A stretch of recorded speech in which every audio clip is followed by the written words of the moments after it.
सतनाम श्री वाहिगुरु। सतनाम कबो सात संगत पावे उस स्थान ते बहुर न आवे। अंतर हो ज्ञान प्रकाश उस स्थान का नहीं विनाश। मंत्र नाम रते एक रंग सदा बसाए पार ब्रह्म के संग। ज्यों जल में जल आए खटाना त्यों ज्योति संजोत समा।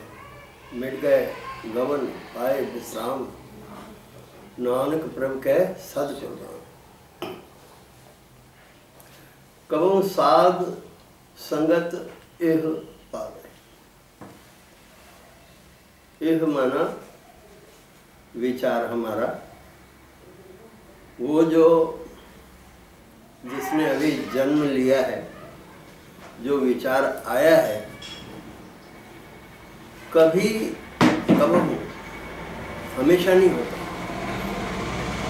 कबहु साध संगत एह पावे। साध यानी सधा हुआ विचार। साध यानी सधा हुआ विचार।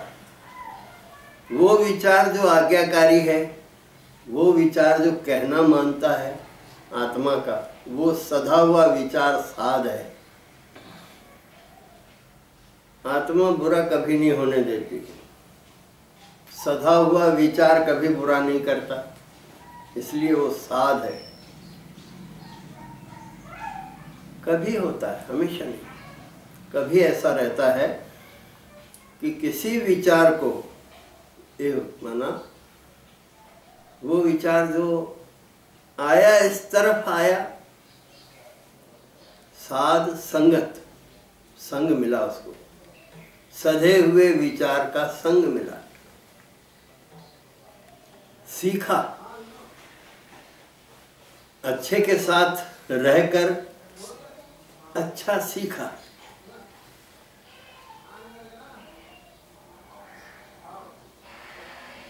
और वो प्राप्ति होती है, पावे मिलता है। उस स्थान ते बौर ना आवे। उस यानी वो माया का स्थान। उस यानी माया के संसार में फिर उसे जाना नहीं पड़ता।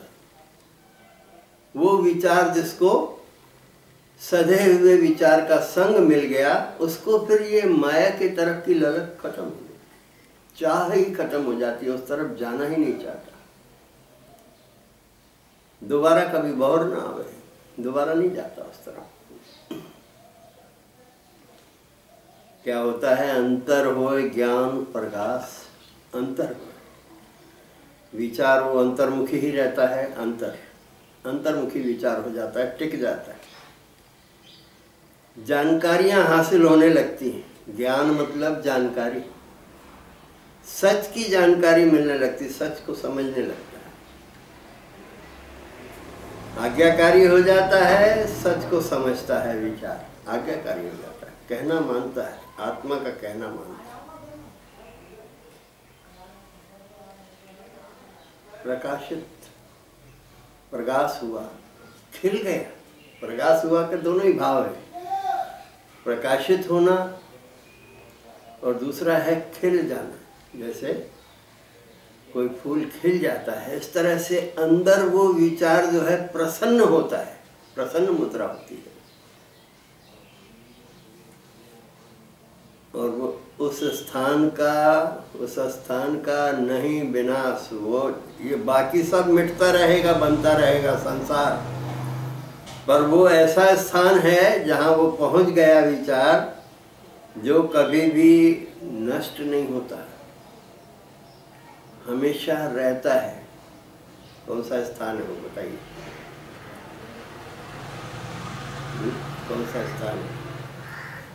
रोज बानी पढ़ते तो हो, जिथे जाए बहे मेरा सतगुरु सो थान सुहावा।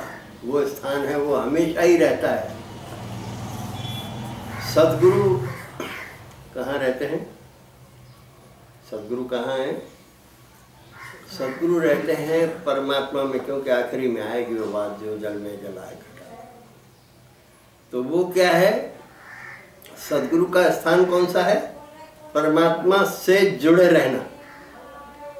आत्मा परमात्मा से जुड़ी हुई है, हमेशा अलग नहीं होती।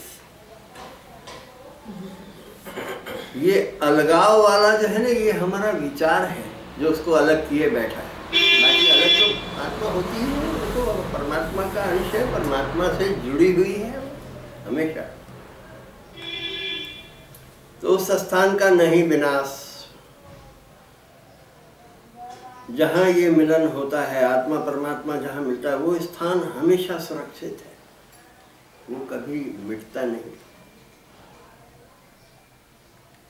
मन तन नाम रते एक रंग, ये मन और तन बाहर भीतर, या इसको मन क्योंकि ये न खाली है, इसमें मन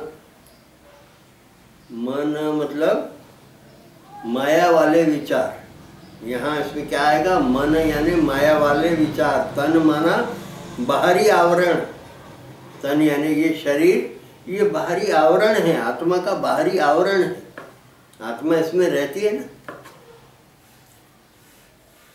तो ये अभी बाहर है, और फिर ये उसके आगे है कि नाम, छोटी की मात्रा लगी।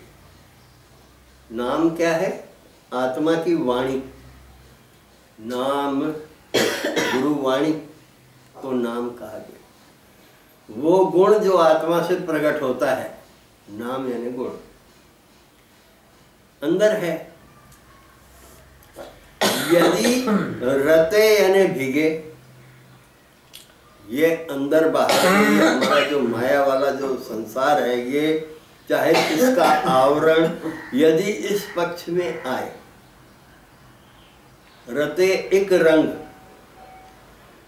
यदि एक भी इसके ऊपर कोई गुण प्रभाव डालेगा तो क्या होगा, सदा बसे पारब्रह्म के साथ। एक भी गुण का प्रभाव यदि इन पर आया, मन तन प्रभाव आने पर है ये, क्योंकि ये इसके लिए, शरीर के लिए भी गुरुवाणी में बहुत सारा लिखा है कि भाई ये हमारे शरीर के जो अंग हैं, ये सभी है, हाथ हमारे कब धन्य हैं, पैर कब धन्य हैं, सब गुरुवाणी में वर्णन है। आंखें कब हमारी धन्यवाद के काबिल हैं, कान कब हैं, सब पूरा लिखा।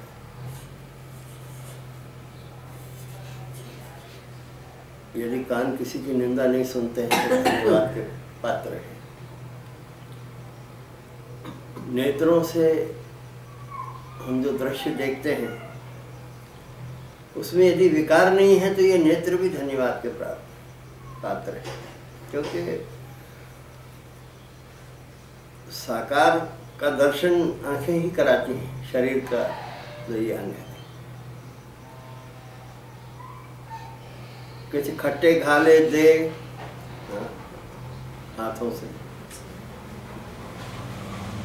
चरण चलाओ मार्ग गोविंद, सब बातें।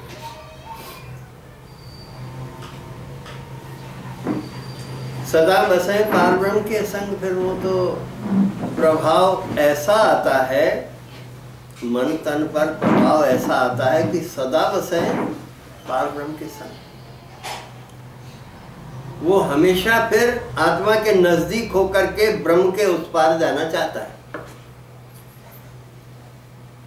विरक्ति आती है, छुटकारा मिलने के साधन बनने लगते हैं। विरक्त होना मतलब छुटकारा मिलने के साधन बनना, बैरागी हो जाए,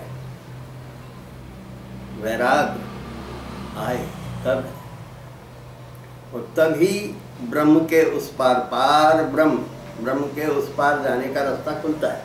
जब तक ये विचार हमारा फंसा हुआ है माया के संसार में, तब तक कुछ नहीं होगा। ये तो बार बार वहीं ले जाके, वो फंदे अलग अलग हैं, एक फंदे से छूटता है, दूसरे में जाकर के फंस जाता है, वहीं के वहीं, वहीं के वहीं, ऐसे ही चलता रहता है। ज्यों जल में जल आय खटाना, त्यों ज्योति संग ज्योत समाना। पानी में पानी मिल गया एक हो गया।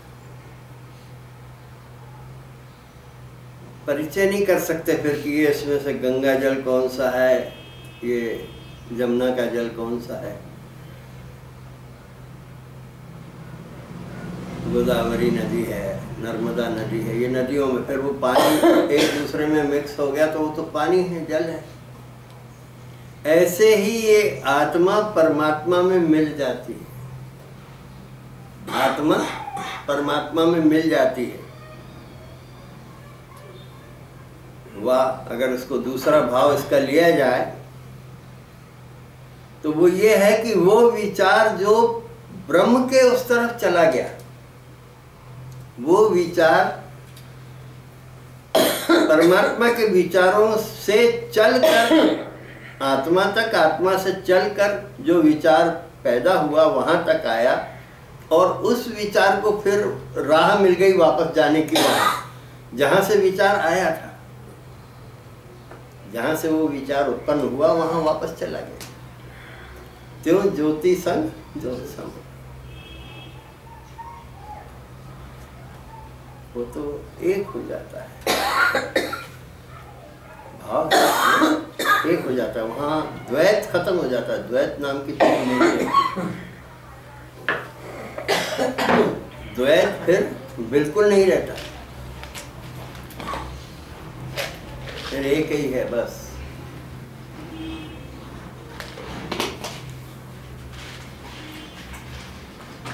आत्मा को स्त्री रूप में माना गया, परमात्मा को पति रूप माना गया है। और साहिबान हमें वाणी द्वारा समझाते हैं कि धन फिर एक नाखिए बहन इकट्ठे हो, एक जोत द्वे मूर्ति धन पर कहिए सो। क्योंकि आत्माओं का मिलन एक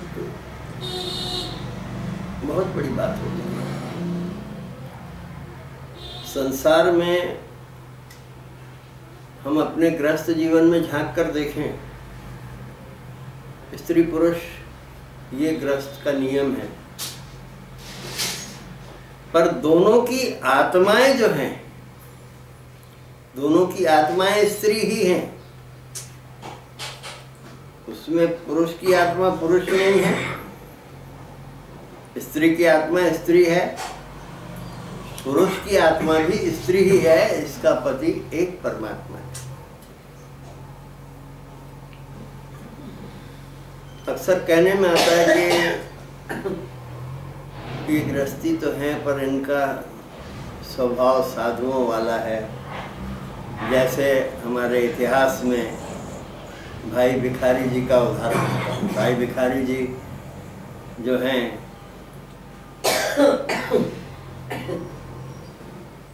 उनकी वो खुद तो बहुत ही सात्विक और बहुत ही निमाणे थे ही,